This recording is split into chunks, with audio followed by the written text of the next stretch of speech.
Mani sauc Dina. Es esmu no Latvijas. Dzīvoju lielpilsētā Rīga, galvaspilsēta Latvijas.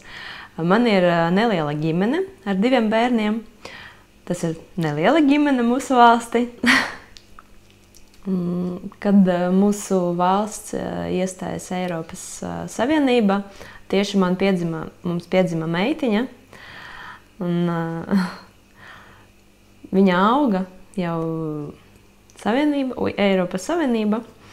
Pēc tā, ka mēs iestājāmies Eiropas Savienībā, mums daudz kas ir mainījies mūsu valstī, un es domāju, ka katram cilvēkam viņa dzīve ir mainījies un uz labāko pusi. Maniem bērniem bērnība tagad ir daudz savādāka nekā bija mana bērnība un manam vīram. Mūsu bērni aug attīstītākā valstī, un viņam tagad ir daudz iespēju.